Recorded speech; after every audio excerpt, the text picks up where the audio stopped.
Hello guys, welcome to our YouTube channel study with M. आज मैं आप सभी के लिए काफ़ी इंपॉर्टेंट वीडियो लेके आई हूँ। तो देखिए, आपके आगामी उत्तराखंड के सभी एग्ज़ाम के रिगार्डिंग आप सभी को स्टडी विद एम के द्वारा हिंदी की क्लास भी प्रोवाइड कराई जा रही है। ये क्लास डेली शाम 5 बजे आप सभी को प्रोवाइड कराई जाती है, जो कि आपके आगामी उत्तराखंड पुलिस, पटवारी, लेखपाल, फॉरेस्ट गार्ड व अन्य एक दिवसीय सभी परीक्षाओं हेतु काफ़ी महत्वपूर्ण रहने वाली है। तो आप सभी लोग हमारी इस क्लास में स्टार्टिंग से लेकर एंड तक बने रहें। और अभी तक आप सभी को काफ़ी सारी क्लासेस प्रोवाइड करा दी गई है हिंदी की। तो जिन लोगों ने पुरानी क्लासेस नहीं देखी है, तो स्टडी विद एम पर प्लेलिस्ट अपडेट कर दी गई है, तो वहाँ पे आप विजिट करके सारे क्लासेस एक साथ देख सकते हैं। तो चलिए, आज के इस क्लास को हम स्टार्ट करते हैं। स्टार्ट करने से पहले जिन लोगों ने अभी तक हमारे YouTube channel study with M को सब्सक्राइब नहीं किया है, वो सब्सक्राइब कर लें। साथ ही साथ बगल में जो बेल आइकन दिख रहा है, इसे भी प्रेस कर लें, ताकि हम कोई भी वीडियो डालते हैं तो उसका नोटिफिकेशन आपके पास जल्द से जल्द पहुंच जाए। आप सभी लोग हमारे टेलीग्राम चैनल को भी ज्वाइन कर सकते हैं। ये भी स्टडी विद एम के नाम से ही बना हुआ है, और टेलीग्राम चैनल पर रात को 8 बजे क्विज का भी आयोजन किया जाता है। काफ़ी महत्वपूर्ण क्वेश्चन आपको क्विज के रूप में दिए जा रहे हैं, तो आप कोई ज्वाइन कर सकते हैं। तो चलिए, आज के इस सीरीज़ को हम स्टार्ट करते हैं। इस सीरीज़ का पहला क्वेश्चन है, निम्नांकित में पुल्लिंग शब्द है। तो देखिए, पुल्लिंग शब्द बताना है इनमें से कौन सा है। तो देखिए, पुल्लिंग शब्द क्या होते हैं? पुरुष जाति का बोध कराने वाले शब्द पुल्लिंग कहलाते हैं। ये ध्यान रखेंगे, पुरुष जाति का बोध कराने वाले जितने भी शब्द होते हैं वो पुल्लिंग कहलाते हैं। जैसे कि आपका यहाँ पे क्वेश्चन में दिया है बुढ़ापा, बुढ़ापा एक पुल्लिंग शब्द है। ऐसे ही आपका देश हो गया, चीता हो गया, लड़का हो गया, ये सभी शब्द आपके पुल्लिंग शब्द है। यानी कि ये ध्यान रखना है, पुरुष जाति का बोध कराने वाले जितने भी शब्द होंगे वो क्या होंगे? आपके पुल्लिंग होंगे। और पुल्लिंग शब्दों की कैसे पहचान करेंगे, ये भी थोड़ा सा जान लीजिए आप सभी लोग। देखिए, जितने भी देशों के नाम होंगे, जितने भी देशों के नाम होते हैं, ये प्रायः पुल्लिंग होते हैं। जैसे कि भारत हो गया, इसके अलावा अमेरिका हो गया। इसके अलावा देखें, पेड़ों के नाम भी प्रायः पुल्लिंग होते हैं। जैसे कि आम का पेड़, जामुन का पेड़, तो ये भी प्रायः पुल्लिंग होते हैं पेड़ों के नाम। इसके अलावा बात करें धातु की, तो धातुओं के नाम भी पुल्लिंग होते हैं। जैसे कि सोना, पीतल, लोहा। लेकिन इसका एक अपवाद है, जो आपकी चांदी धातु होती है वो क्या होती है? स्त्रीलिंग होती है। ये ध्यान रखेंगे, इसका एक अपवाद क्या है कि जो चांदी धातु है ये स्त्रीलिंग होती है। और पर्वतों के नाम भी प्रायः पुल्लिंग ही होते हैं। और ग्रहों के नाम की बात करें तो ग्रहों के नाम भी पुल्लिंग होते हैं। जैसे कि सूर्य हो गया आपका, शनि हो गया, चंद्र हो गया। लेकिन इसका भी एक अपवाद है कि जो पृथ्वी ग्रह है वो क्या होगी? स्त्रीलिंग होगी। तो ये सभी चीज़ें आपको ध्यान में रखनी है। तो इस तरीके से आप ध्यान रखेंगे तो इस क्वेश्चन को करेक्ट कर सकते हैं। चलिए, अगला क्वेश्चन देखें, पुरुष शब्द में कौन सी संज्ञा है? तो देखिए, पुरुष शब्द में संज्ञा बतानी है। कौन सी संज्ञा है? इसमें है जातिवाचक संज्ञा। ऑप्शन डी यहाँ पे आपका राइट आंसर हो जाएगा। देखिए, किसी वस्तु की पूरी जाति का बोध कराने वाली संज्ञा क्या कहलाती है? जातिवाचक संज्ञा कहलाती है। ये ध्यान रखेंगे, जातिवाचक संज्ञा किसे कहते हैं? किसी वस्तु की पूरी जाति का बोध कराती है जातिवाचक संज्ञा। जैसे कि आपका हो गया पुरुष, ऐसे ही आपका हो गया लड़का, लड़की, पशु, नदी। यानी कि ऐसे शब्द जो कि किसी वस्तु की पूरी जाति का बोध कराएंगे, ऐसे शब्द होंगे आपके कौन से? जातिवाचक शब्द। ये ध्यान रखेंगे। जैसे एक लड़का ले लिया है यहाँ पे, तो लड़का, जितने भी लड़के हैं सभी लड़कों की जाति का बोध करा रही है। ऐसे ही नदी की बात करें तो जितनी भी नदियाँ हैं तो उन सभी नदियों का बोध कराती है नदी शब्द। नदी शब्द जो है तो सभी नदियों का बोध करा रहे हैं यहाँ पे। तो यहाँ पे आपका नदी भी जो हो जाएगा ये जातिवाचक संज्ञा हो जाएगा। ऐसे ही पशु हो गया, लड़की हो गया। तो ये ध्यान रखना है आपको, ऐसा शब्द जो कि पूरी किसी वस्तु की पूरी जाति का बोध कराती है, तो वो होता है आपका जातिवाचक। अगला क्वेश्चन देखेंगे, मैं घर पहुंचा कि पानी बरसने लगा और पानी इतना बरसा कि ठंड बढ़ गई। तो ये वाक्य कौन सा वाक्य है आपको बताना है। मिश्र वाक्य है, साधारण वाक्य है, संयुक्त वाक्य है, या फिर इनमें से कोई नहीं। तो देखिए, मैं घर पहुंचा कि पानी बरसने लगा और पानी इतना बरसा कि ठंड बढ़ गई। तो यहाँ पे आपका ये वाक्य है संयुक्त वाक्य। ऑप्शन सी बिल्कुल राइट आंसर हो जाएगा। संयुक्त वाक्य क्या होते हैं? दो या दो से अधिक सरल वाक्य संयोजक अव्यय से जुड़े होते हैं तो उन्हें कहा जाता है संयुक्त वाक्य। अब संयोजक अव्यय कौन कौन से होते हैं? जैसे कि और हो गया, संयोजक अव्यय होते हैं आपके और, एवं, तथा, इसके अलावा या, अथवा, अतः, इसलिए, फिर भी, किंतु, परंतु, लेकिन, पर, तो ये सभी जो आपके अव्यय हैं ये संयोजक अव्यय हैं, जो कि किसी वाक्य में अगर जुड़ जाएं तो वो वाक्य कैसा वाक्य बन जाएगा? संयुक्त वाक्य। तो यहाँ पे आपका जो संयोजक अव्यय है वो कौन सा है? और है। ध्यान दीजिएगा, यहाँ पे संयोजक अव्यय है और, तो आपका ये वाक्य हो गया संयुक्त वाक्य। तो इस हिसाब से आपको सॉल्व अगर आप करेंगे क्वेश्चन को तो आप बिल्कुल सही कर सकते हैं। तो आपको थोड़ा सा ध्यान देने की ज़रूरत है यहाँ पे, तो ध्यान देंगे तो आपका आंसर बिल्कुल सही होगा। अगला क्वेश्चन देखेंगे, जीवनअप्पी का संधि विच्छेद है। तो देखिए, जीवनअप्पी का संधि विच्छेद क्या हो जाएगा? जीवन धन अपी।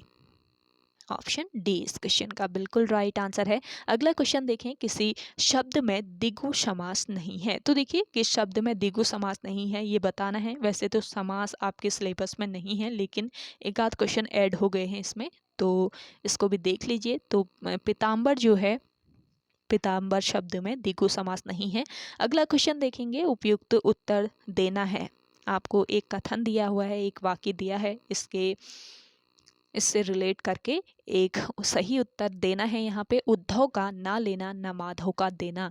तो इसके लिए सही उत्तर क्या हो जाएगा? सब झमेलों से अलग रहना। इसका सही उत्तर हो जाएगा सब झमेलों से अलग रहना, यानी कि ऑप्शन ए बिल्कुल राइट आंसर है। अगला क्वेश्चन देखेंगे, अंडे का शहजादा मुहावरे का अर्थ है। तो देखिए, अंडे का शहजादा इस मुहावरे का अर्थ क्या होता है? अनुभवहीन। ऑप्शन सी बिल्कुल राइट आंसर है आप सभी लोगों के लिए। अगला क्वेश्चन देखें, निम्नलिखित में से कौन सा कथन सत्य है? तो इनमें से सत्य कथन बताना है। दोहा पहला कथन है आपका, दोहा व सोठा के तृतीय चरण में 13-13 मात्राएं होती हैं।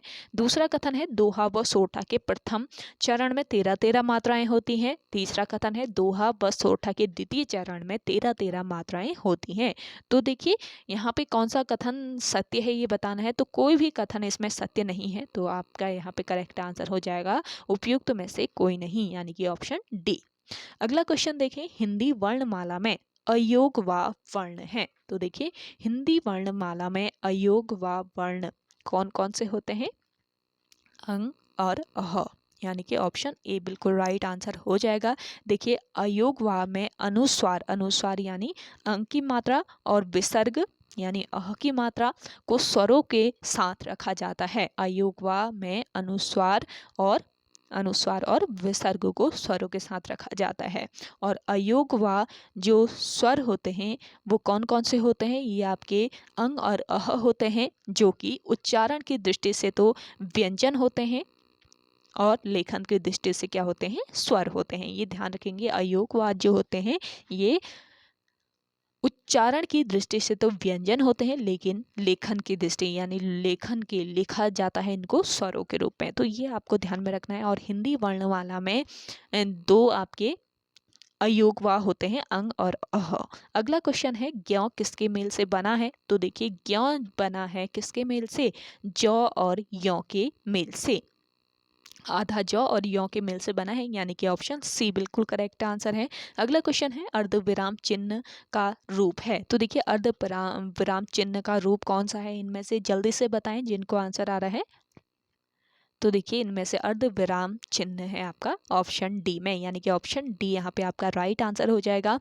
और ऑप्शन ए में कौन सा चिन्ह है, ये है आपका अपूर्ण विराम, अपूर्ण विराम चिन्ह है। ऐसे ये चिन्ह कौन सा है, विस्मयादि बोधक चिन्ह है, विस्मयादि बोधक ये चिन्ह है। और इसके अलावा ये जो चिन्ह है ये कौन सा चिन्ह है, ये है विवरण चिन्ह।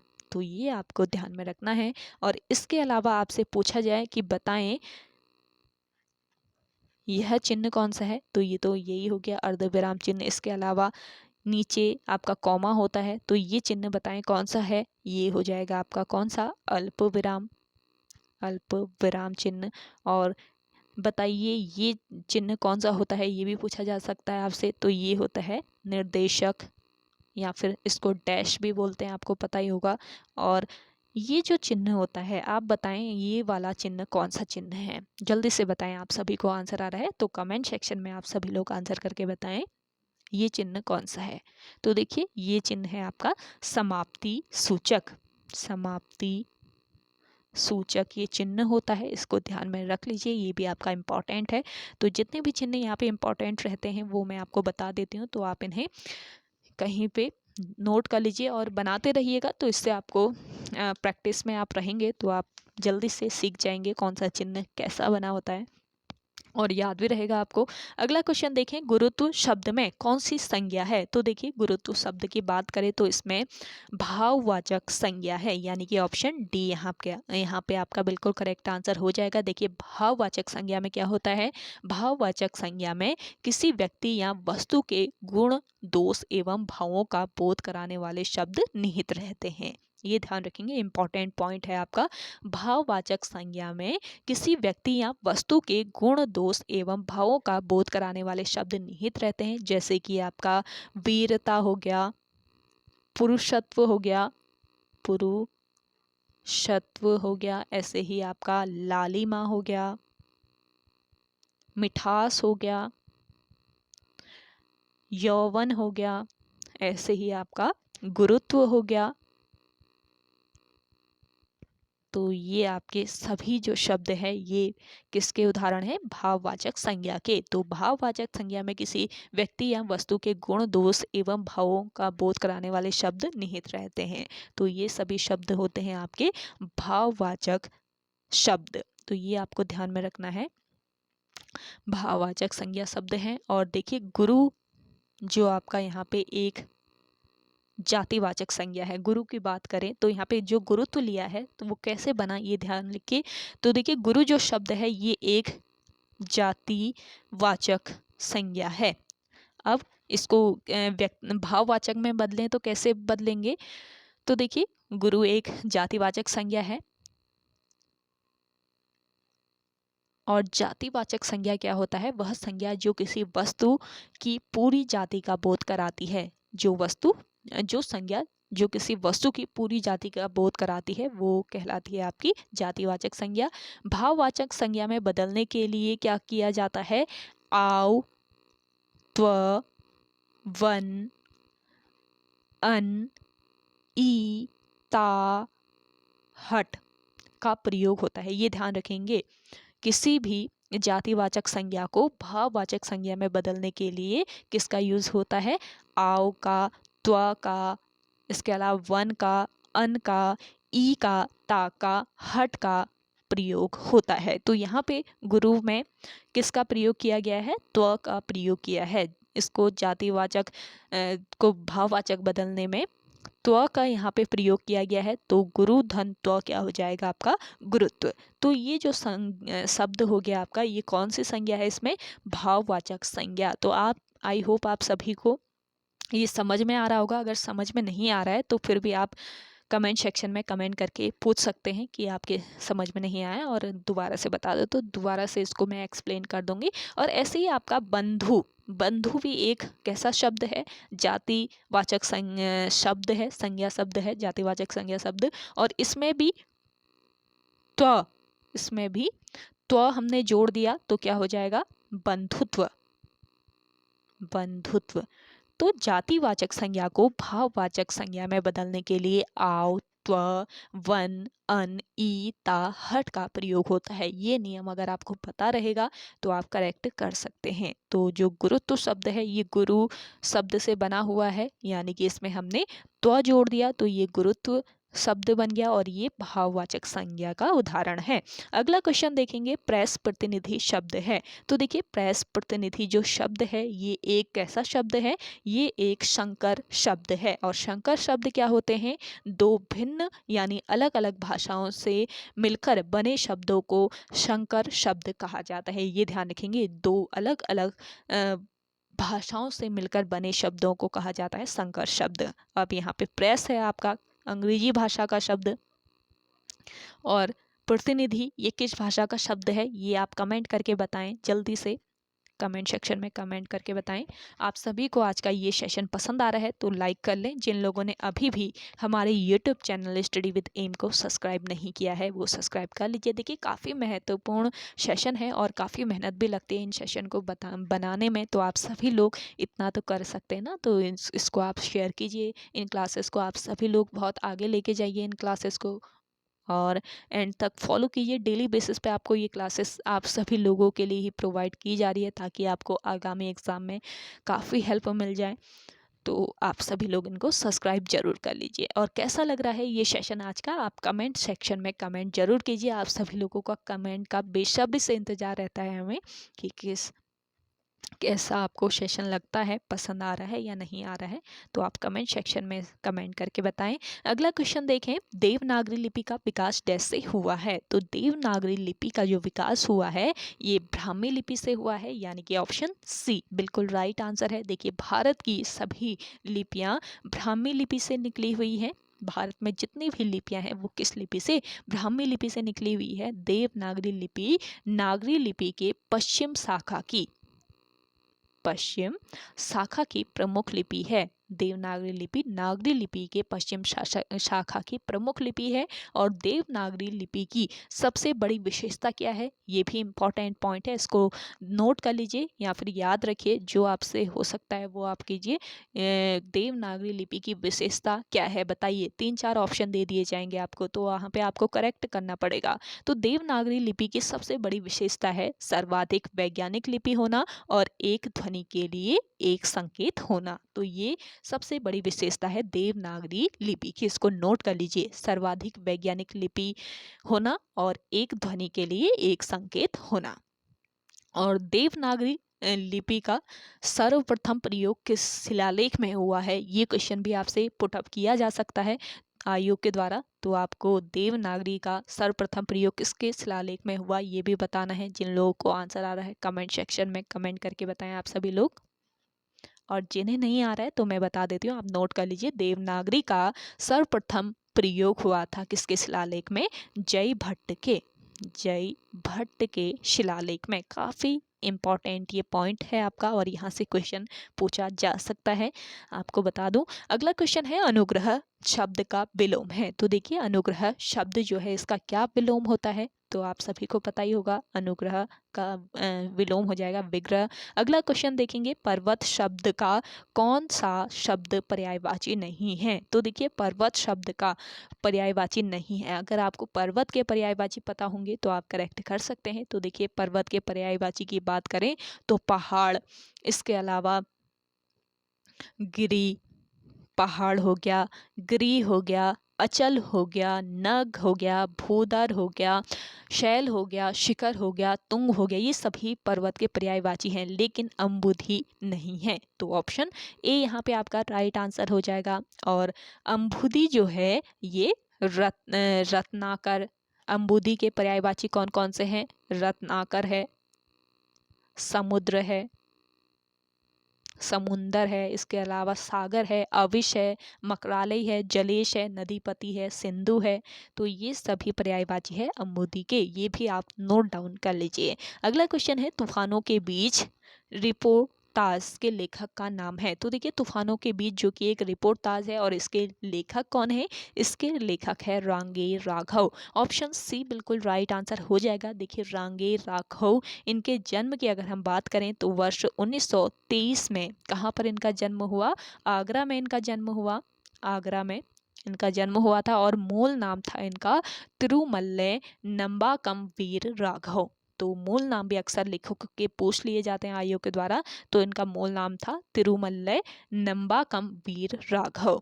और रांगे राघव का लिखा रिपोर्टाज तूफानों के बीच हिंदी साहित्य की एक अमूल्य कृति है। ये ध्यान रखेंगे, रांगे राघव का लिखा गया जो रिपोर्टाज है तूफानों के बीच, ये हिंदी साहित्य की एक अमूल्य कृति है जिसको उन्होंने चार भाषाओं में चार भाषाओं में नहीं, चार भागों में लिखा है। ये ध्यान रखेंगे, इन्होंने इसको कितने भागों में, चार भागों में लिखा है। पहला भाग है बांध भागे दाओ, दूसरा जो भाग है ये है एक रात, तीसरा भाग है मरेंगे साथ जिएंगे साथ, और चौथा भाग है आम जीवन। तो ये ध्यान रखेंगे, चार भागों में इन्होंने इस कृति को लिखा हुआ है।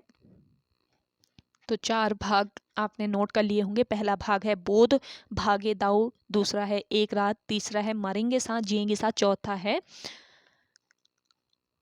आदम्य जीवन, चौथा है आदम्य जीवन। तो सभी आप नोट कर लीजिए, चार भागों में यह रिपोर्टाज लिखा हुआ है। और यह रिपोर्टाज वर्ष 1942 में, ध्यान दीजिएगा, यह रिपोर्टाज वर्ष 1942 से लेकर 44 के अंतराल में, 1942 से लेकर 1944 के अंतराल में बंगाल में पड़ने वाले भीषण अकाल की भयावहता का साक्षी है। ये ध्यान रखेंगे, यह रिपोर्टाज किसका साक्षी है, ये भी पूछा जा सकता है। तो देखिए, यह रिपोर्टाज वर्ष 1942 से 44 के अंतराल में बंगाल में पड़ने वाले भीषण अकाल की भयावहता का साक्षी है, जिसे पढ़कर वहाँ की विषम परिस्थितियों से उत्पन्न लेखक के अंतर्मन की व्याकुलता प्रकट होती है। तो इसके लेखक कौन है? तूफानों के बीच रिपोर्टाज रांगे राघव। थोड़े से इंपॉर्टेंट पॉइंट आपको यहाँ पे बता दिए जाते हैं जो कि आगामी एग्जाम में आपसे पूछे जा सकते हैं आयोग के द्वारा, तो वो आप नोट डाउन कर सकते हैं। चलिए अगला है, किस ध्वनि के उच्चारण में नासिका से अधिक और मुख से कम सांस बाहर निकलती है? तो देखिए, कौन सी ये ध्वनि है, ये आपको बताना है। किस ध्वनि के उच्चारण में नासिका से अधिक और मुख से कम सांस बाहर निकलती है? तो ये जो ध्वनि है ये है आपकी अनुनासिक, यानी कि ऑप्शन सी यहाँ पे आपका बिल्कुल करेक्ट आंसर हो जाएगा। अगला क्वेश्चन देखेंगे, विभत्स रस का स्थायी भाव है। तो देखिए, विभत्स रस का यहाँ पे स्थायी भाव बताना है, तो यहाँ पे आपका करेक्ट आंसर हो जाएगा जुगुप्सा, ऑप्शन डी बिल्कुल राइट आंसर है। तो देखिए, वीरभत्स रस की अगर हम बात करें तो वीरभत्स रस काव्य में मान्य नौ रसों में अपनी विशिष्ट स्थान रखता है। वीरभत्स रस काव्य में मान्य नौ रसों में अपना एक विशिष्ट स्थान रखता है, और इसकी स्थिति दुखात्मक रसों में या मानी जाती है। इसकी जो स्थिति होती है वीरभत्स रस की, इसकी स्थिति दुखात्मक रसों में मानी जाती है, और इसके परिणाम स्वरूप घृणा जुगुप्सा उत्पन्न होती है। जुगुप्सा यानी कि बुराई, निंदा, तो इनको कहा जाता है जुगुप्सा। तो ये ध्यान रखेंगे। अगला क्वेश्चन देखें, अगला क्वेश्चन है, शेखर एक जीवनी किस प्रकार की रचना है? तो देखिए, शेखर एक जीवनी ये एक उपन्यास है, ऑप्शन ए यहाँ पे आपका राइट आंसर हो जाएगा। और देखिए, शेखर एक जीवनी ये सच्चिदानंद हीरानंद वात्स्यायन अज्ञेय का मनोविश्लेषणात्मक उपन्यास है। ये ध्यान रखेंगे, यह जो उपन्यास है ये किसका उपन्यास है? शेखर एक जीवन नामक जो उपन्यास है ये सच्चिदानंद हीरानंद वात्स्यायन, और इनका जो उपनाम है वो क्या है? अज्ञेय। इनको अज्ञेय भी बोला जाता है। तो अज्ञेय का ये एक विश्लेषणात्मक उपन्यास है, और इसके कितने भाग हैं? इसके दो भाग हैं। पहले भाग का प्रकाशन वर्ष 1941 में हुआ तथा दूसरे भाग का प्रकाशन हुआ वर्ष 1944 में। और इसमें अज्ञेय ने बालपन पर पड़ने वाले काम, अहम और भय के प्रभाव तथा उसकी प्रकृति पर मनोवैज्ञानिक ढंग से विचार किया है। चलिए अगला क्वेश्चन देखें। जिन लोगों ने सेशन अभी भी शेयर नहीं किया है तो जल्दी से आप सभी लोग सेशन को शेयर कर दीजिए। फिर आगे बढ़ते हैं। देखिए, अगला क्वेश्चन है आपका, स्वर के कितने भेद होते हैं? तो देखिए, स्वर के भेद होते हैं 3 भेद। कौन कौन से? ह्रस्व स्वर, दीर्घ स्वर और प्लुत स्वर। तो आपको मुँह जबानी याद रहेगी तो आप क्वेश्चन करेक्ट कर सकते हैं। ह्रस्व, दीर्घ, प्लुत 3 प्रकार के स्वर होते हैं। अगला क्वेश्चन है प वर्ग का उच्चारण होता है। तो देखिए प वर्ग का उच्चारण होता है, कहाँ से होता है? दंत से, ओष्ठ से, मूर्धा से या फिर कंठ से। तो देखिए प वर्ग का उच्चारण किया जाता है ओष्ठ से। ऑप्शन बी इस क्वेश्चन का बिल्कुल राइट आंसर है। अगला क्वेश्चन देखेंगे, वाक्य में क्षण भर ठहराव के लिए प्रयुक्त चिन्ह है। तो देखिए वाक्य में क्षण भर ठहराव के लिए जो प्रयुक्त चिन्ह है इनमें से कौन सा है? अल्प विराम, अर्ध विराम, पूर्ण, अपूर्ण विराम या इनमें से कोई नहीं। तो देखिए यहाँ पे इस क्वेश्चन का करेक्ट आंसर हो जाएगा अल्प विराम। वाक्य में क्षण भर ठहराव के लिए प्रयुक्त चिन्ह है अल्प विराम चिन्ह। और अल्प विराम चिन्ह कैसे लगाया जाता है? नीचे से एक कॉमा लगा दिया जाता है, तो ये ध्यान रखेंगे। अगला क्वेश्चन देखें, और से पहले किस चिन्ह का प्रयोग नहीं होता है? तो देखिए और से पहले किस चिन्ह का? पूर्ण विराम, अल्प विराम, प्रश्नवाचक या उपयुक्त में सभी। तो देखिए इस क्वेश्चन का राइट आंसर हो जाएगा ऑप्शन डी, उपयुक्त सभी। और से पहले किसी भी चिन्ह का प्रयोग नहीं होता है। अगला क्वेश्चन देखें, सूर्योदय शब्द का संधि विग्रह है। तो देखिए सूर्योदय जो शब्द है इसमें संधि विग्रह यानी कि संधि विच्छेद कर लेना है इसका। तो देखिए सूर्य धन उदय, इसका सही संधि विच्छेद हो जाएगा। ऑप्शन ए बिल्कुल राइट आंसर है। और ये किस संधि का? गुण संधि का उदाहरण है। देखिए सूर्य यानी अ, इसमें कौन सा स्वर आया? अ स्वर आया, सूर्य। और यहाँ पे है आपका उ, तो अ और ओ मिलकर क्या बनाएंगे? ओ बनाएंगे। तो ये एक गुण संधि का उदाहरण है, ये आपको ध्यान में रखना है। अगला क्वेश्चन देखें, उत्कृष्ट शब्द का विलोम है। उत्कृष्ट जो शब्द होता है इसका क्या विलोम होता है? इसका विलोम होगा निकृष्ट। ऑप्शन बी इस क्वेश्चन का राइट आंसर है। अगला क्वेश्चन देखिए, निम्नलिखित में से कौन सा शब्द शुद्ध है? तो देखिए इनमें से आपका शुद्ध शब्द बताना है। अभिषेक, अभिषेक, अभिषेक, अभिषेक अलग अलग तरीके से लिखा गया है, तो शुद्ध जो शब्द हो जाएगा वो क्या हो जाएगा? अभिषेक। ऑप्शन ए बिल्कुल राइट आंसर है। अगला क्वेश्चन देखेंगे, निम्नलिखित में से विदेशज शब्द है।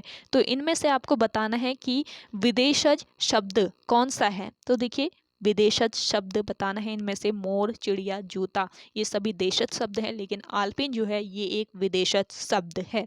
अगला क्वेश्चन देखेंगे, यथा विधि का सही उत्तर बताएं। यथा विधि का मतलब क्या हो जाता है? विधि के अनुसार, यानी कि ऑप्शन बी इस क्वेश्चन का राइट आंसर है। और लास्ट क्वेश्चन है आज के सेशन का, उल्लास का सही संधि विच्छेद चुनिए। तो देखिए उल्लास का सही संधि विच्छेद होता है उत्धन लास, यानी कि ऑप्शन ए बिल्कुल राइट आंसर हो जाएगा। तो ओके गाइज, आज के सेशन में इतना ही। आई होप आप सभी को आज का ये सेशन काफ़ी पसंद आया होगा। अगर आप सभी को आज का ये सेशन पसंद आता है तो इस सेशन को लाइक कीजिए, शेयर कीजिए, और जिन लोगों ने अभी तक हमारे YouTube channel study with M को सब्सक्राइब नहीं किया है वो सब्सक्राइब कर लें। तो चलिए मिलते हैं एक नेक्स्ट इंटरेस्टिंग वीडियोज़ के साथ, तब तक के लिए धन्यवाद।